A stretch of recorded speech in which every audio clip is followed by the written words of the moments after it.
The views on this program do not reflect those of ONTV or its board of directors. Welcome to OAA Now, your home for Oakland Activities Association news and information. Here's your host, Sammy Taormina. Welcome to OAA Now. Here I'm Sammy Taormina, blogger of Dragons Insider, blog of Inside the OAA, and one of the hosts of Between Terminas and Orion Television. I'd like to welcome those hearing us on the live stream, also watching on the on SoundCloud, and also watching on Orion Television. Yes. Ian, it's been a crazy week this week. Crazy week in football. Mm-hmm. We had some predictions that came true, some did not, but we also saw some great performances by OAA football teams across the board. We've seen upsets. We've seen teams that are rising, teams that are in trouble. Let's go to the OAA Roundup. Roundup already? Going to hit it right away. Okay, here we go. OAA Roundup.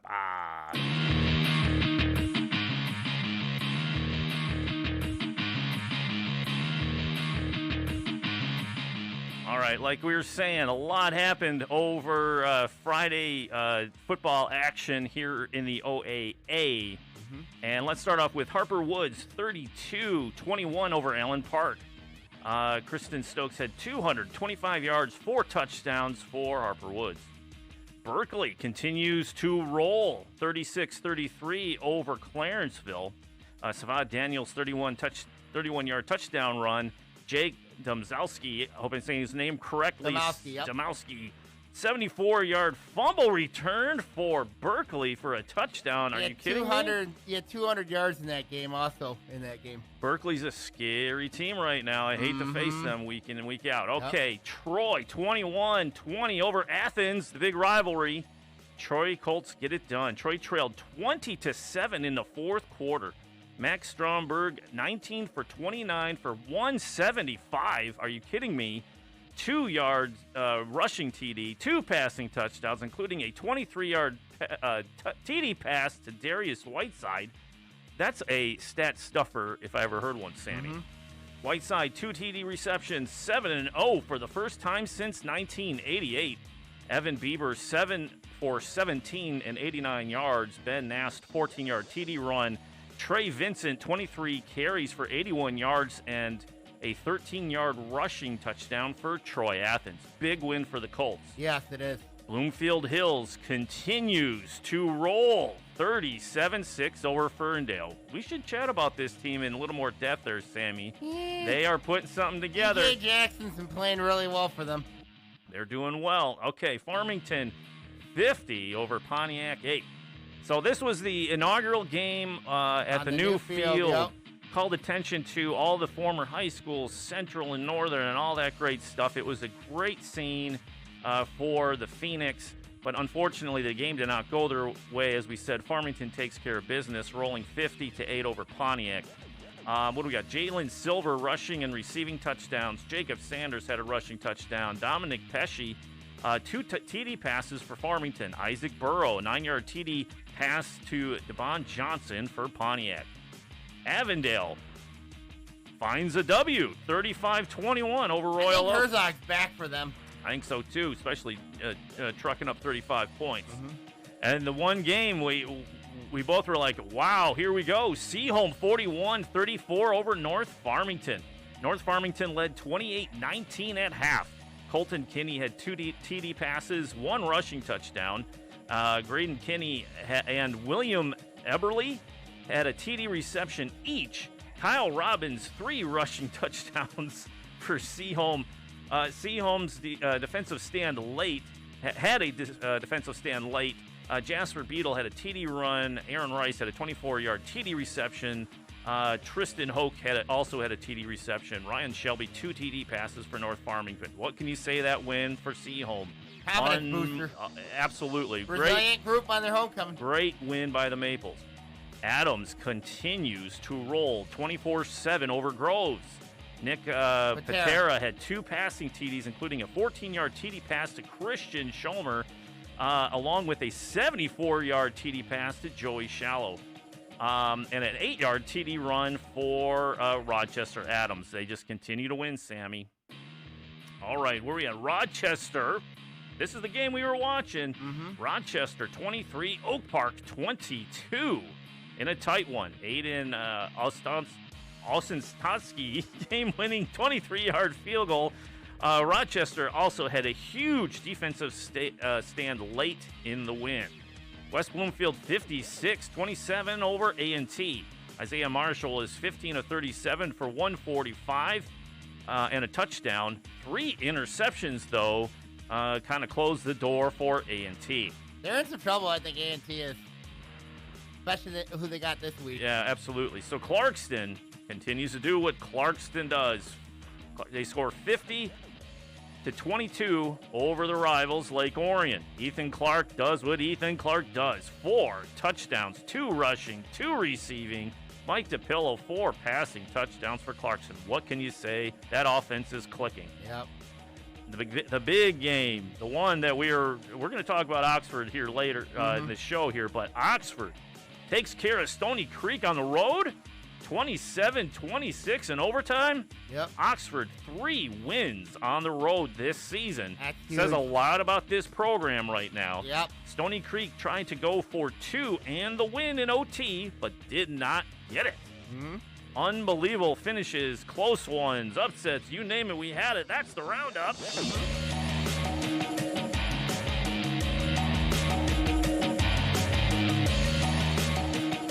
All right. What can you say? What can you say? That is a mouthful, Sammy. Every week that thing gets longer and longer and more detailed, which I love. We got to give credit to these kids for what they're doing out there, getting some stats out there, sharing with everybody. I get credit to Twitterverse as well for getting these stats. Unbelievable. Yeah, so thanks to, and the coaches and the fans putting that information out so we can have it. Usually that's difficult to come by, but we have it, so that's awesome. We do got a guest this week here on the pod this week. Speaking of that, we talked about Seaholm's incredible win against North Farmington. To bring it more in depth, we got Seaholm coach Jim DeWald back here on the podcast. Coach, welcome back. Well, thanks for having me, Sammy. It's good to be back. Obviously, of course, I want to talk to you about that game. That North Farmington game, it was like wild and crazy atmosphere there in the Maple Forest. I mean, like, you were down 28-19 at the half. I mean, like, describe your thoughts of that game. Well, going into it, I think we've been last couple of weeks been playing better. I was very proud of our performance versus Oak Park, even though the score didn't show what we did. But our kids are playing hard, playing tough, and executing well. So I was looking forward to it, and we got off to a pretty good start. And they have some playmakers over there, and we're trying to control. We couldn't get off the field on 3rd and longs in the first half, and I think they had 3 or 4 times that they were 3rd and over 10, and they converted, and that just kills you on defense. And they were able to put some points on the board at halftime, and we felt as though that we were doing some good things offensively and defensively, even though we were losing.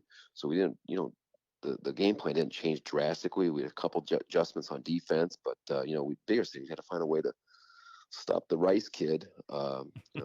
He's a tall drink of water, and he's a good player. Rice. You probably heard he just decommitted from Navy just a couple hours ago. I did not know that. I'm not on any social media, so I have no clue about it. Good for you, Coach. Good for you, Coach. Good for you. Poison. It's poison. Good for you, Coach.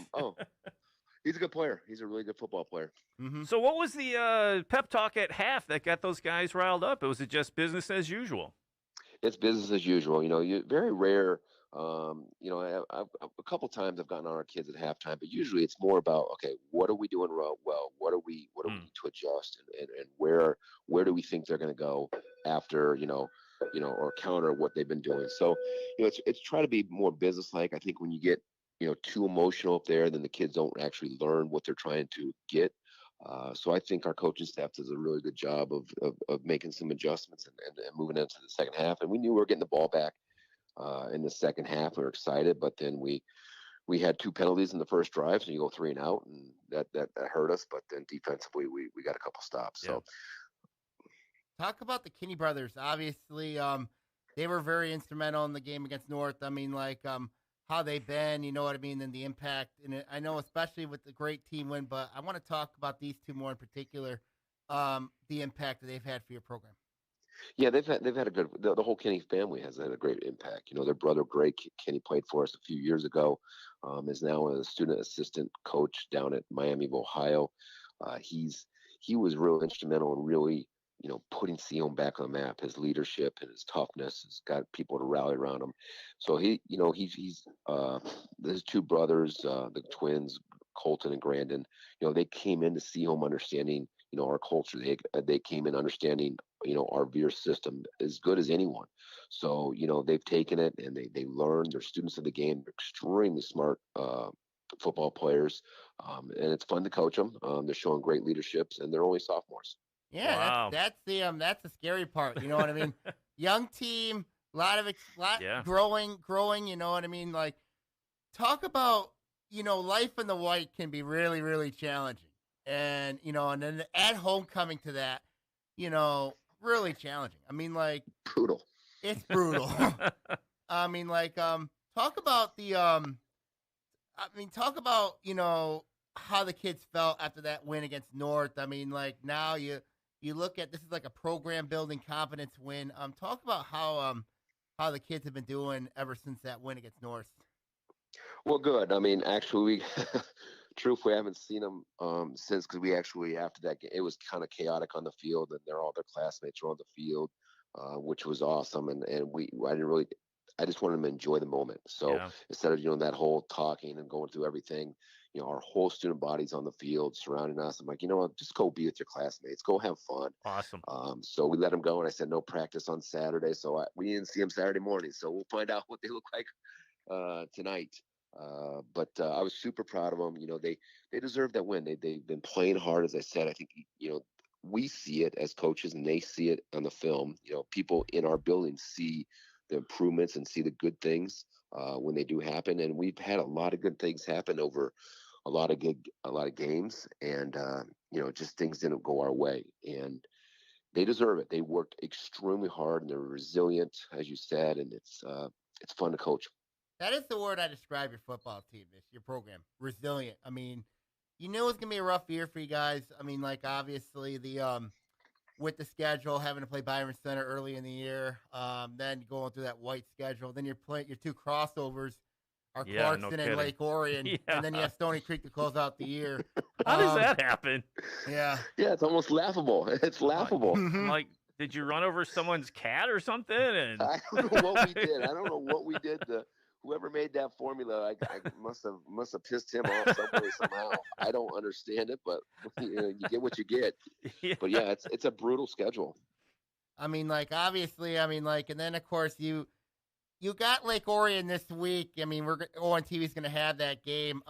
What are your thoughts on the Dragons? Have you seen them on film or anything? Yeah, we got him on film. John's a really good dude, and I'm a big fan of him. I think he does things the right way. But truthfully, I don't know. I mean, they've been a tale of multiple different games. In one game, they're against Stony Creek, and they're running veer, and they look like us, running veer and midline. The next week, they're running their wing T stuff, and then last week versus Clarkston, they throw the ball, more than they ran the ball. I mean, I'm just trying to figure out what team we're playing this week. It's been a long year. I don't know if that's on purpose to make people's weekends a nightmare, but it worked. I mean, this weekend, especially yesterday, was a nightmare for me trying to get things organized for our kids. But we're yeah. Who are you gonna get? I don't know who we're gonna get. I know they're when things aren't going your way, you're trying to put your kids in the most successful position possible, and I think John does a really good job of that. And, they did some good things against Clarkston that I think towards the end, I think they got into the game a little bit, even though the score didn't dictate that or tell them that. But so we'll see. We'll prepare our guys, and obviously it all comes down to fundamentals and playing tough and playing hard and being resilient for 4 quarters. And should be a really good game. And it's always fun to go to Lake Orion. They have great crowds, great atmosphere. Homecoming. Yeah, but my favorite part is when I come off the bus, I see Sammy, and he just wants to, just rip on rip on our uniforms. Come on. Hey, I mean, I miss the opposite elbows now. Come on now. I miss the opposite elbows. Sammy. But we're looking forward to it. We really are. Mm-hmm. I do want to talk about this, you used to coach at Pontiac Northern, and obviously Pontiac did celebrate their new field, and of course being a former coach at Pontiac Northern, what are your thoughts on Pontiac getting a new field and everything they've been through. Super happy for him. I mean, that's a community and that's gone through. When I was there was two, Class A high schools, both with 1,300 students, if I remember correctly. I mean, you had two, and basketball at both schools were really good. Football was really good, and whatever happened in that community, then now you're down to a school, whatever it is, 800 or 900, is tough. And I'm proud that they're putting some money back into the school so they can attract kids to stay in Pontiac. And because Pontiac treated me well for 5 years, the school district treated me really well. The athletic director and the administration there was phenomenal to me. So I wish them nothing but the best. So I'm really, really happy for them. They actually get to play at home. Yeah. Even though I love going to Wisner, I think Wisner is a cool stadium. But it's nice to not have to ride a bus every single week. Before I let you go, Coach, I mean, I'm curious to see how things are going for you guys. I mean, looking forward to Friday night's game. I mean, any final? What's the remaining schedule? I mean, we got Stony Creek and then Lake Orion. So yeah. Mm-hmm. Yeah. Again. So it's yeah. I think we're a Division II team, but we play all Division I schools. Yeah, and it helps you schedule wise. You know what I mean? Like playoff point wise. You know what I mean? Playing a lot of D1s obviously do help. Yeah, no, there's no question. We were hoping to squeak out enough wins to get in the playoffs, and I thought we'd definitely be battle tested, but looks like that's not going to happen, obviously. But super proud of our kids. I mean, like I said, you used the word resilient. I couldn't echo that enough. I mean, that's just a byproduct of the kids we get to coach. I mean, the kids come from families that really push hard work and toughness, and I'm very, very lucky to coach them, and they'll keep being resilient until we tell them to turn in their equipment. And I look forward to these next 2 weeks with these guys because senior class is this is a senior class that we had some sophomores play on the semifinal team. So you go from having one of the best years in C-home history, and now your senior year is super exciting. Even last year were really good, and now things aren't going away. So we're trying to go out on a high note for our seniors who've done a really good job. Jacob Vances of the world and the Jack Trenches of the world. So we're super excited. Okay, C-home coach Jim DeWalt, thank you for joining us this week here on the podcast. I mean, keep up the good work. Looking forward to seeing the voice of the Dragon football coach Doug Corliss talk to you during pregame. That sounds good. We look forward to seeing you guys this week, and thank you for having me on. Thanks, Coach. Appreciate Thank it. you real much. God bless. All right. Bye-bye. Yeah, what can you say? Good stuff. Always a good interview. Great information. Really good stuff. You know Right? what I mean? Really, really good stuff, obviously. I mean, when you look at C-home football, it is truly the word resilient totally describes that team. Despite the record, despite everything that's happened to them, that is a resilient football team. You know what I mean? And if you're Lake Orion, be very careful in this game. Yes. Because they haven't seen the team in front of you. I love hearing the perspective of another coach looking, and sharing their perspective and what they see about their opponents and that sort of thing. And his comment about Lake Orion there, not to to derail the conversation about C-home currently, but he's right. What are they? That is true. Is it by design or what is it? And it's interesting to go, he just made my life, Blackstock just made Dewald's life a little more hectic trying to figure out what it is to get the kids prepared. I have a feeling if C-home just does what they do well, they will find success. Mm-hmm. Does it mean they're going to win Friday? I haven't decided yet. But the Veer's going to be, we know the Veer is a very difficult offense. We know with Adams obviously there. But, when you look at it, I mean, when you look at depth, you know what I mean? They don't have a lot of depth, but they have a lot of courage, a lot of resilience, Yes. And I do want to talk North, though, afterwards. Well, obviously, yeah. And the win over North. That's huge. That's big. That's big win. Yes. And celebrate, storm the field. Right. Like that, and the confidence builder, you hope that they can carry that over. Yes. Young teams, you're not sure, but the it final sounds two like. games, you got Lake Orion Lake Orion and Stony Creek. How is that possible? Brutal. How is that possible? Well, the week 9's an open date. You know what I mean? I know, but I'm like, geez. But now that's wild. Yeah, I know. It's going to be really interesting. Yeah, so hats off to the Maples. Young team, getting that calloused experience on the field, playing quality Hungry. opponents, finding some success. Mm-hmm. Success tastes so much better when you are faced with adversity to begin with. Don't you think? And that was our first win of the season, I think.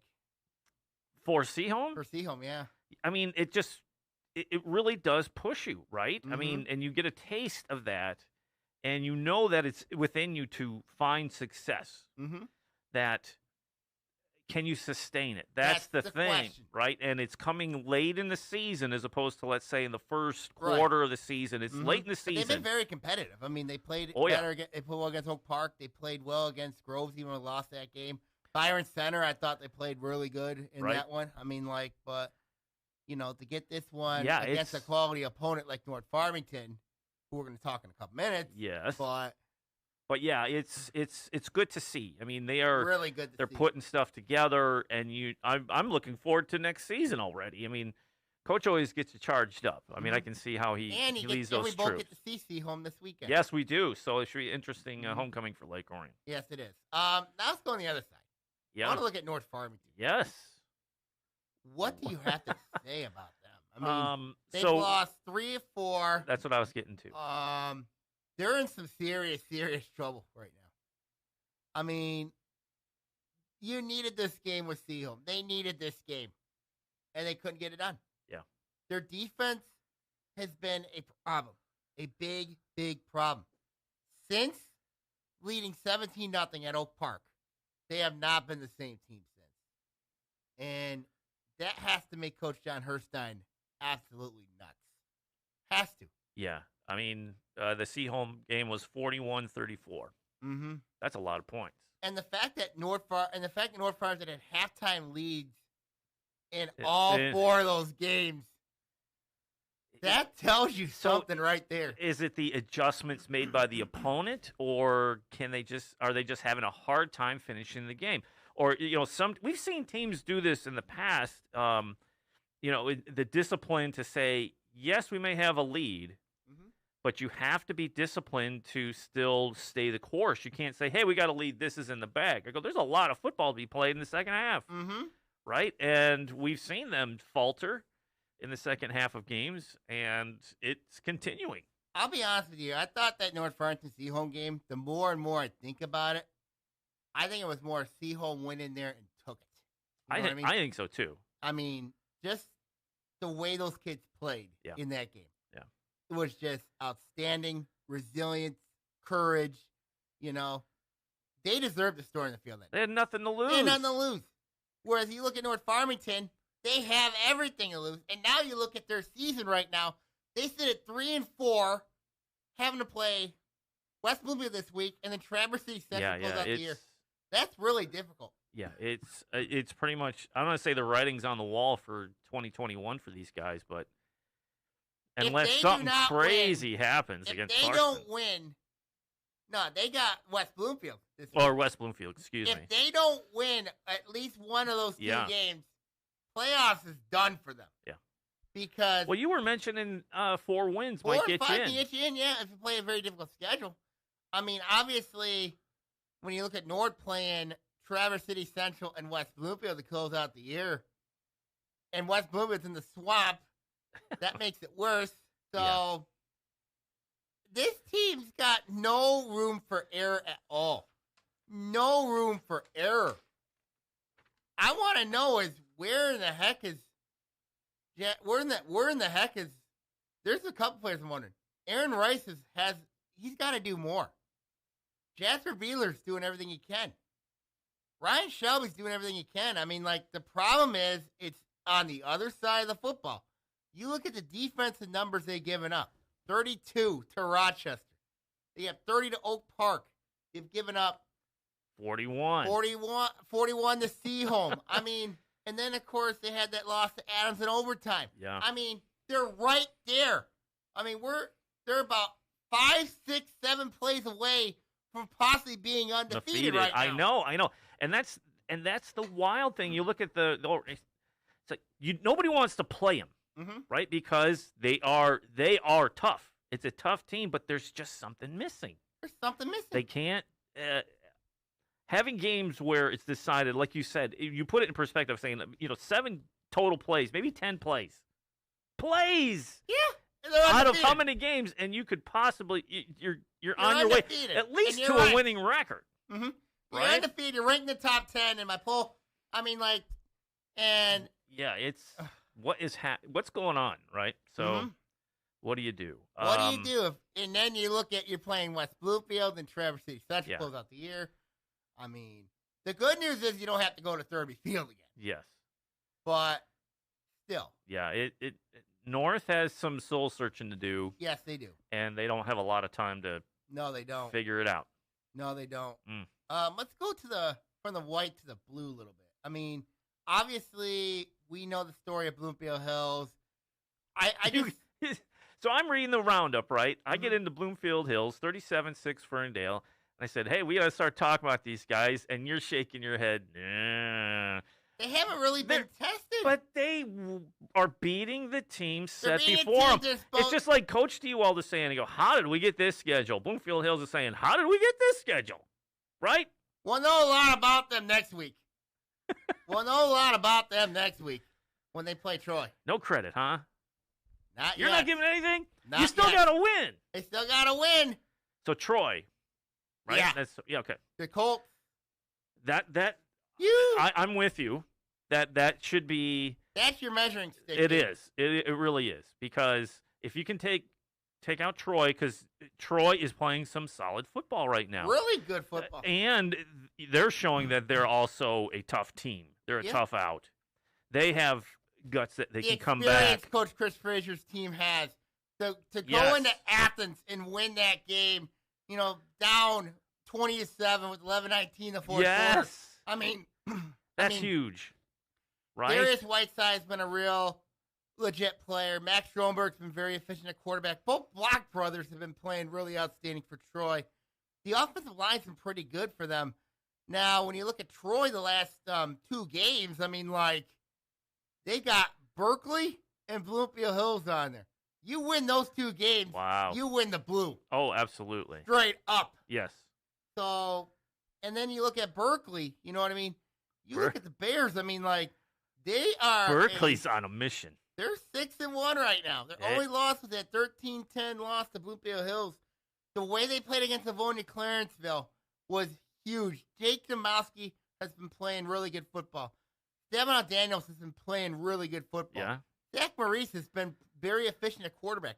I mean, when you look at Berkeley, Berkeley, you know what I mean? They're right now in the hunt. They're a dangerous team. Absolutely. And when you look at these 3 teams right now, if there's a team right now that I do not want to see on that schedule right now, it's Berkeley. Absolutely. Because the way that they've been playing, I know Troy's been playing outstanding football. Bloomfield Hills, I just haven't really. You're not on the bandwagon, Sammy. No, I'm not. I mean, not yet. Until they beat, somebody legit. You know what I mean? I know they beat Berkeley earlier in there, but Kettering, the Kettering game, they had to come back from 21-0 down.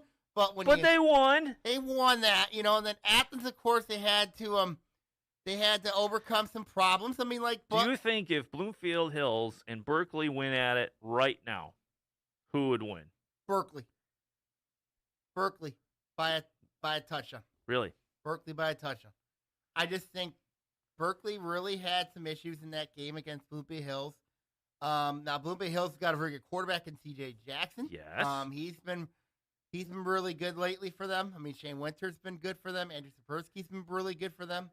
I mean, they are playing as a unit. They're playing as a unit, and they are undefeated. But they're like the Kansas Jayhawks in 2007. Saying that. Yeah, they are. I mean, they virtually are.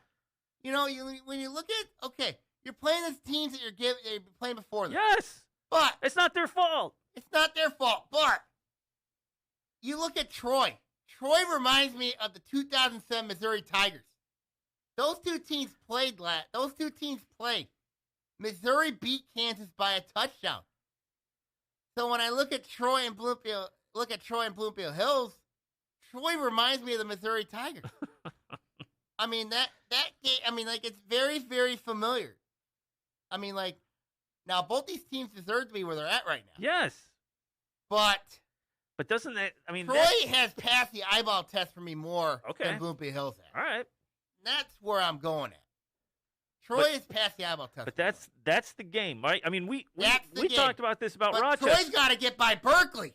Yes. That's at Hurley. Yes. That's difficult. Yes, it is. You know? Uh-huh. So that'll be a real fun game to watch. So of the three teams, which one is going to have the most say in the outcome of this league, out of this division?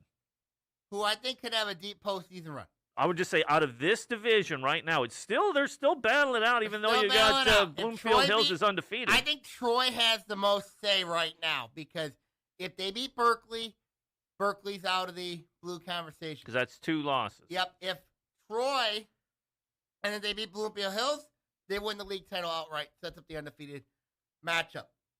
So you look at the team that has the most to say right now, who controls their own destiny. Troy. It's Troy. Because I expect Bloomfield Hills to be undefeated heading in that game with Troy. But with Troy, you know, they have to beat Berkeley and they have to beat and they have to beat Bloomfield Hills. So it's Troy Bloomfield Hills to close out the season. Yes. Right? So but what do we just say? Do you want to go up against Berkeley this time of year? No. No. Because they're hot right now. They are playing very, very well. They're playing really, really well right now. So it's tough sledding for Troy. I mean, if they can get through Berkeley, do you think they steamroll Bloomfield Hills? Or do you think it's going to be tighter than you think? Tighter than you think, but if Troy So if it's tighter than you think, that means you think Bloomfield Hills is better than... No. Come on! No. Nice try. Nice try. Come on, logic states. Nice try. All right. Let's talk. Those three teams, those three, mixing it up. Yeah. Berkeley, Troy, Bloomfield Hills, awesome. Yes. That's what you love at the end of a season. That makes it interesting. That's what makes it fun. Mm-hmm. Now we got to talk Rochester. You know what I mean? Yeah. What did we say last week? Going up against Oak Park. For me, I think it's a program statement. Program statement win for you. And you know what? I agree with you. You know, it's a program statement win. You know what I mean? You're just proving yourself that you belong in the white. You needed a field goal to win that game and a defensive stand. I mean, like, a lot of great things for Coach Eric Vernon. Yeah. I mean, like, if might have Coach Vernon on next week. I mean, I have his number and everything. So I'll see if he calls you back. I think he will. Mm-hmm. I mean, but Rochester, I'll tell you what. I mean, it was a great win. It was a great win for them, mm-hmm. and it was a tight. See, those are one of those classic games where everything mm-hmm. is so tight that scoring wise, that one mistake, completely turns the outcome of this game. Absolutely. And you look at obviously with Rochester, you know, finishing the league record at 5-1. Who would ever thought Rochester would be second in the white behind Adams? And they were undefeated in the regular season in the league. Yes, mm-hmm. it's real. Yeah, if they are building over there, right? That's what the Oak Park statement. Boom, that's the period. Mm-hmm. There's the statement there. They belong. They belong in the white. They truly belong in that division. And now let's go from the white to the red. Oxford. Hey, is there a hotter team right now? Is the fact that this team has won 3 of 4, all 3 on the road. On the road. Is insane. Yes. Absolutely insane. You got to give credit to Coach Zach Line, quarterback Brady Carpenter, running back Trent Muir. You got Sal Baccaro. You got Sal Baccaro there. Alec Brown at wide receiver. I mean, what can you say about the Oxford Wildcats? It's one of those slow builds, right? Mm-hmm. Like, what do you got? What do you got? Last year in 20, you're going from Butter Island to Zach Line. To come into a situation like that, I mean, oh my goodness, taking over a program that you played in, you've known, the community knows you, you're trying to get something going on, and what a disaster. I mean, for everybody, just because of the COVID situation. Fast forward to 21. Little slow start. Tough schedule. Brutal schedule. When you have Romeo on there, Yeah. you have to play Adams, and then you have that red schedule. Yes. And then you still got Rochester and Chippewa Valley you have to play. That is like, yeah. You just feel like, you feel numb.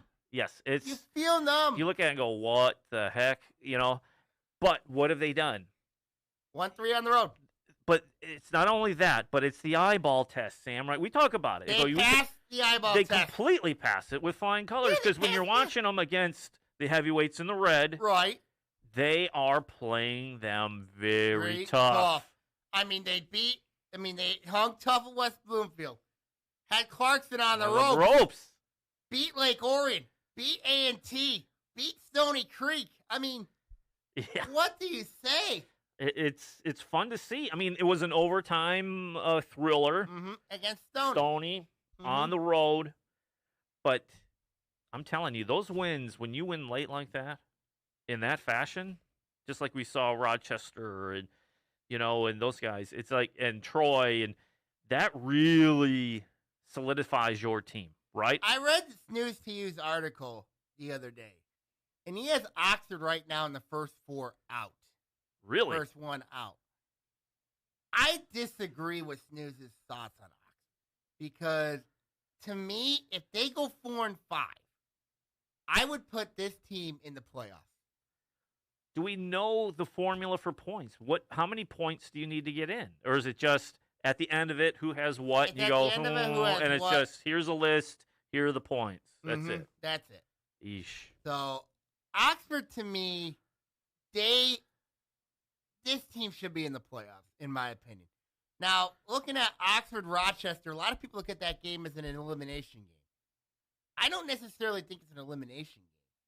But for Oxford, it is a gigantic game for them. Because if they can get this win against Rochester, and they beat Chippewa Valley, and they finish 5-4, they're in. They have to be. They're in. Not a question. With that murder's row of a schedule they played, they should be in the postseason. Yes. And then you look at Rochester, we know what they've been doing. I mean, and then... So they lost to their crosstown rivals, right? So it's 2 losses? Rochester's got 2 losses, to both the Adams and Stony Creek. And then you look at Oxford. Can they survive with 1 more? Rochester? Yeah. They should be able to. They should be able to. I think they have just enough to get in. I really think Rochester. That would be That would be tough. And then you look at on the flip side. I want to go back to blue a little bit. Troy Athens, they don't have a game this week. Which is very odd. Scheduled that way? I guess. But I've been looking at obviously a couple games for them to look at. Possibly River Rouge is one of them. And then maybe Sterling Heights is another option. So they're trying to find an out-of-league game. Yes. Wow. Because it's their non-league week for them. Wow. So, I'm curious to see what Coach Billy Keene is going to have this week, obviously. So that's a game we'll keep a very close eye on with Troy Athens' stance and situation, what they're going through. I do want to break before we go. Let's go to picks. I want to talk Harper Woods a little bit. Okay. Because we're at 38 right now. The Pioneers have been... They're winning games. They sit right now at 5-1, 6-1 technically. I mean, the play of Christian Stokes has been really good for them. I know he's a senior, but when you look at Harper Woods right now, they beat Notre Dame Prep.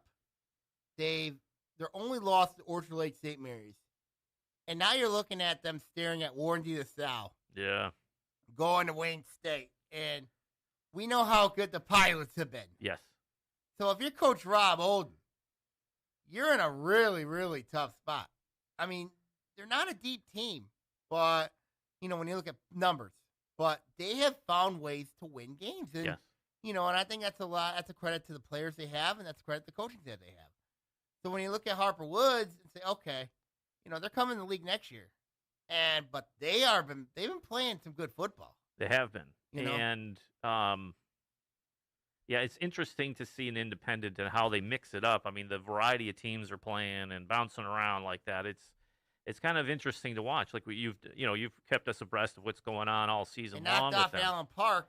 Yeah, That's a good win for them. Absolutely. And playoff bound, they should be. They should be playoff bound. Right? I know they close out the year with E-Course, and they should have no problem with them.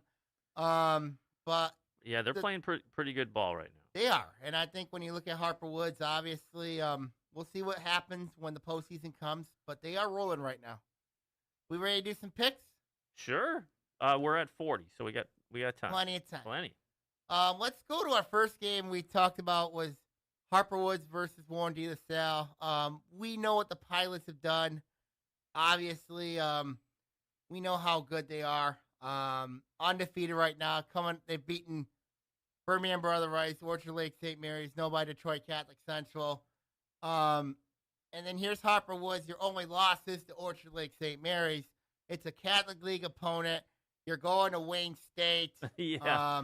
The atmosphere can get to you. Yes, the atmosphere can get to you. But Harper Woods has been through a lot. They've went to Pinckney, won that one. I know Pinckney's in your old the stomping Pinckney grounds. Pirates out there. Yeah. Yep. And when you look at Harper Woods' chances, a lot of people say it is slim to none. Really? Yes, especially going down to Warren de La Salle, especially going to Wayne State. Yeah. Even though it's not actually at the main campus that they're going to play. Where are they playing? Wayne State. They play. At Warren de La Salle plays all their games at Wayne State. Most of their games at Wayne State, except that Oak Park game where they played on their home campus. Okay.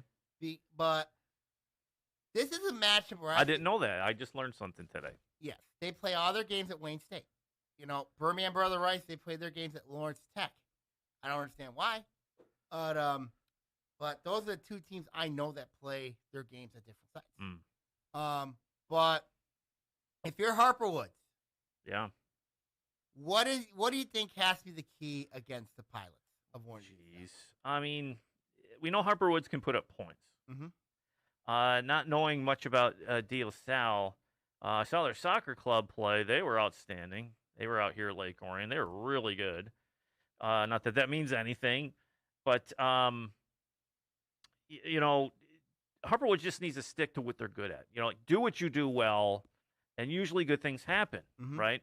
Don't let the environment get to you. Yes, it's not at the home school's field, and you go to Wayne State. It might get to you sometimes. You're like, oh, a larger stadium. The sight lines are different. You know, the background might be different for the quarterback and receivers. Who knows? But just do what you do well, and good things happen. You got Warren de La Salle winning this game? Or you got Harper Woods? Let's go with the upset. Let's go with Harper Woods. Why not? Yeah, by one. Why not? I'm going Warren de La Salle. I mean, too much in that game. Come on. Here's an interesting game to talk to you about. Pontiac at Ferndale. Both teams very young. Very young and limping, right? So, at the beginning of the season, you were predicting Pontiac grabbing a W. One, possibly two. We saw the one away over at, what was it, Stockbridge? It's Stockbridge. Stockbridge. Yep. It's like that didn't happen. They scored points and showed promise. Is Ferndale their first win? I think. Could it be? Could it be? I think it is. Because Ferndale has really struggled. They have not played really well this whole season. Now, they have 4 seniors total on that program. So young. They're young. It's going to be an interesting game. This is one of those games where you see teams struggling like Ferndale and Pontiac coming together, and the score is going to be like 47-46 or something like that, right? I mean, I expect that will be a score. It'll be a big shootout. You think that's what it's going to be? I think it'll be a shootout, you know. But I'm going to give Pontiac the first win. Could you just imagine how Coach Ken Wade's going to be if they get their first win? That whole community of Pontiac, they get their first win. Yeah. It would be a step in the right direction for them. Oh, absolutely. It'd be a tough loss for Coach Eric Royal and his team.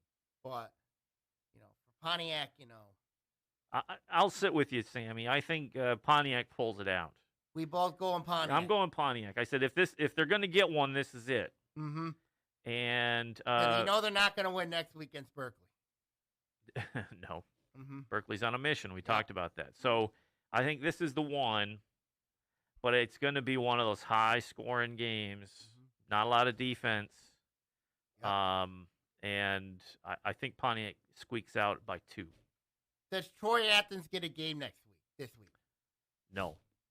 I think yes. I think they're going to either play Sterling Heights or River Rouge. Really? Or maybe Unionville Seaboing. What? Seaboing? Yeah, USA. I'm keeping an eye on the situation up in Vassar. You know what I mean? With the COVID-19 cases up there. Yeah, no kid. So is that why? I mean, we talked about Athens. Is that I thought it was scheduled on an opening. They couldn't find an opening. Couldn't find it. Yeah. So it wasn't like a COVID situation where they had a game and it was canceled. Okay, So good. We don't want COVID cancellation. We'll keep an eye on that Athens game. I mean, I know a lot of people been on Twitter blowing up, saying why not play River Rouge? Why not play River Rouge? You know what I mean? So River Rouge is open. They are open. Saying that. Obviously, they're open. That's funny. It'll be interesting to see what happens there. Royal Oak and Bloomfield Hills. It's at Royal Oak. Do you see an upset here or no? No. Okay. I'm sorry, I don't. I don't. Okay.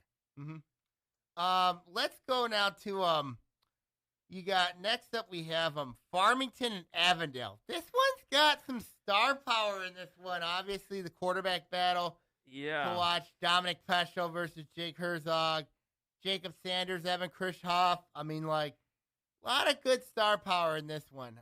It's at Farmington. This could be an interesting game. I think it can be interesting, but the question is, who is the real Avondale? Both teams have won 2 straight games. Avondale scoring points, but so is Farmington. Yeah. Do you think this is a one of those pick'ems? I mean, it's almost too tight. It's too tight to choose, but I'm going Farmington because Jacob Sanders, I just think Jacob Sanders is the real deal here. I think the Falcons, I really like where they're going right now. Might be too late for them to get a postseason berth, but they're heading in the right direction. Yeah. I'm going with you there too, Sammy. You going Farmington? Yeah, because I'm not sure what the real Avondale is. Mm-hmm. Right? Who is it? What are they up to? We tried to pick them before, and it's like, whoa, we get bit. So I'm not sure. I think they're still trying to hammer some stuff out here, and I think Farmington gets them. I do want to talk Troy Berkeley in a little bit because that's a big game. Obviously, let's go to our next one. We got A&T taking on Oak Park. I mean, this one it's been rough for both these two teams. I mean, A&T's got a very tough game coming. Both teams got tough games coming up next week. Oak Park with Clarkston, and then A&T with River Rouge. I mean, so A&T has some firepower, man. They're giving up points, but they are giving points. But they ran into that turnover bug last week, and their defense has been a problem. Yeah. I think Oak Park takes them. I think it's going to be Oak Park wants to bounce back. That's definitely in the cards for them after the loss at Rochester by 1. Mm-hmm. So I think Oak Park takes it. I think it's going to be close, though. I don't think it's going to be some blowout or anything like that. I say they take it by maybe 10. I'm going to take Oak Park by a touchdown over A&T. I mean, yes, A&T's got firepower. They're athletic. I mean, I just think the difference is going to be I just think the Knights are going to find a way and win that game. Yeah. Let's go to North Farmington and West Bloomfield. I mean, we talked North Farmington. What do we? This is week 8. This is week 8. North Farmington. We know about in week 1. I said, "Ooh, that'd have been a great game." Not anymore. North is limping. They have to find something. I don't know what it is, but I think West Bloomfield takes them. And then you look at what West Bloomfield's been doing. Yes, they've been rolling and tattooing people for a truckload of points and yards. Mm-hmm. You don't think they have an answer for Dylan Tatum or Samaj Morgan or the rest of the Lakers or Raekwon Nance? No. I think this is going to be Raekwon Nance's going away party. You think he's going to go off? I think he's going to go off for 4 touchdowns. I'm high on this kid. I love Raekwon Nance. I love what West Bloomfield's been doing. You know what I mean? I've had a lot of praise of West Bloomfield. Yeah. For good reason. For good reason. They're going to get a blowout win in the swamp. Mike Stone's going to go like, touchdown. You really, you love that. I think you mention that every week. You like that, don't you? Hey, Mike Stone wants on. We give him a boost.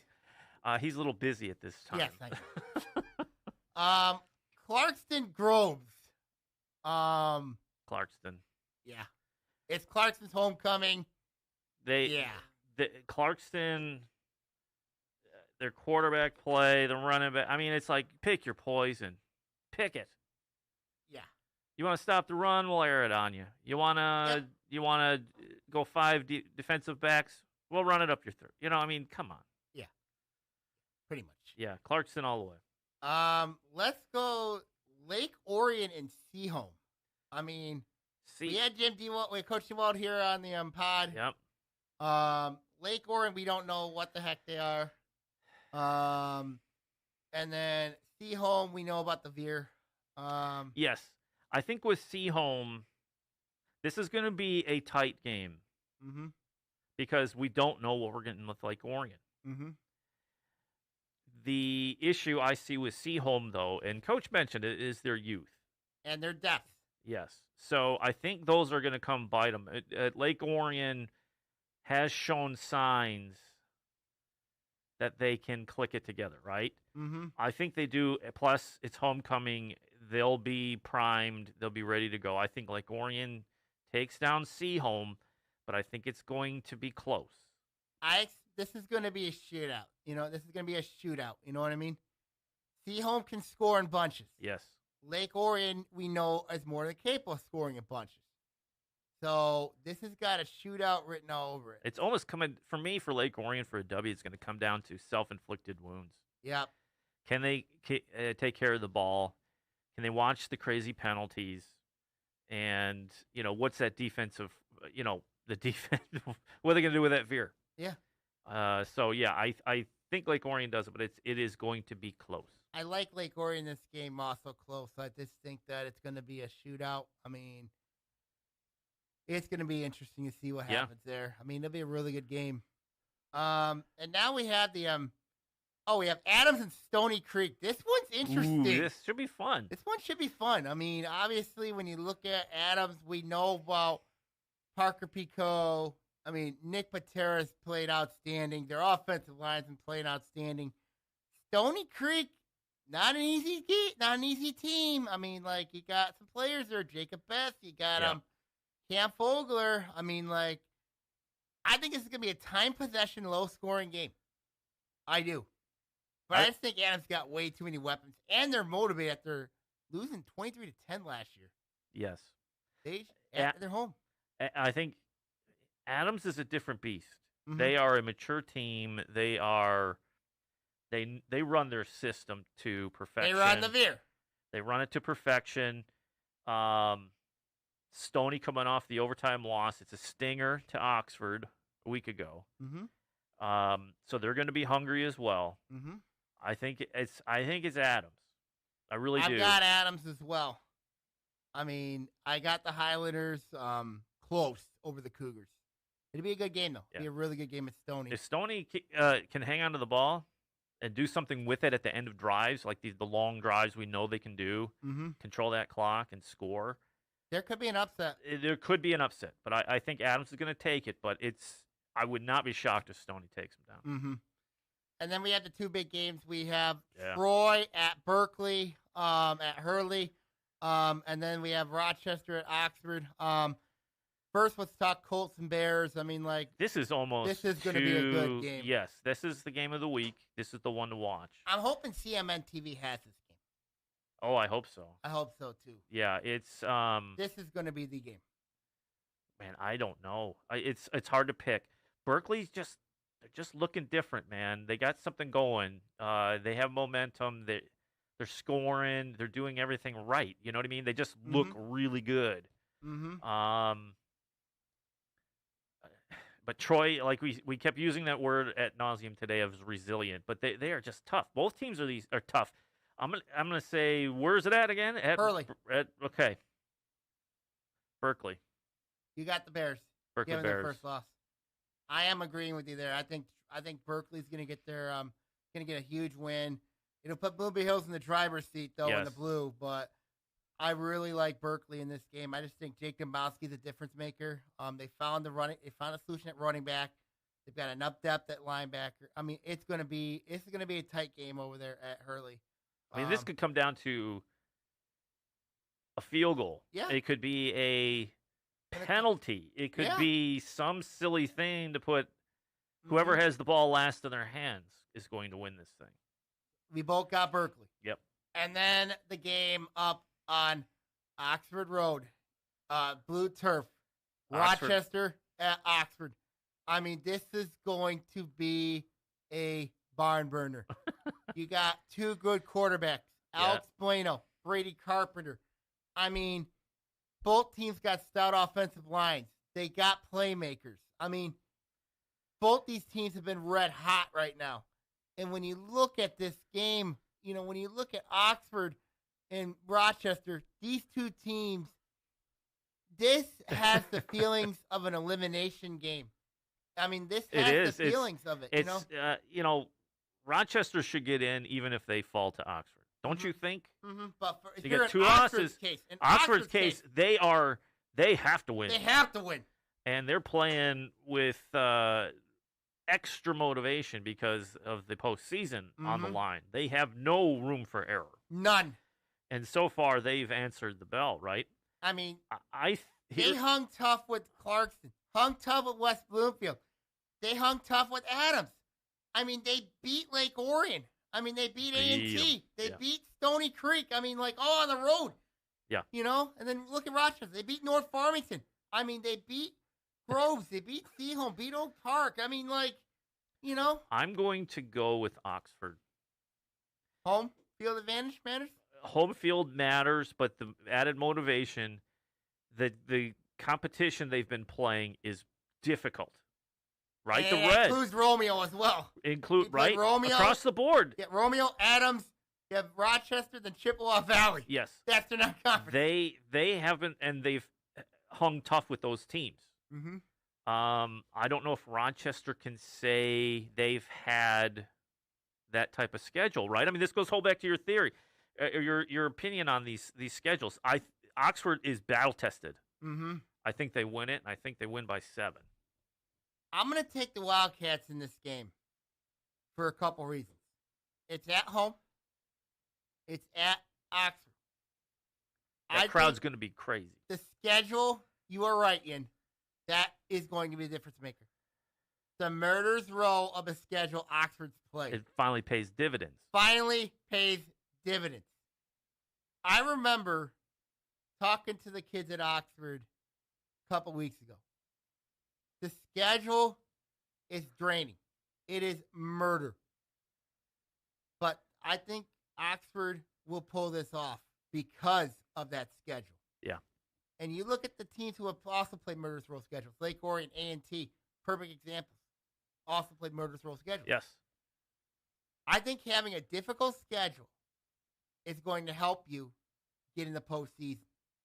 And don't be surprised if Oxford gets in the postseason, even if they finish at 4-5.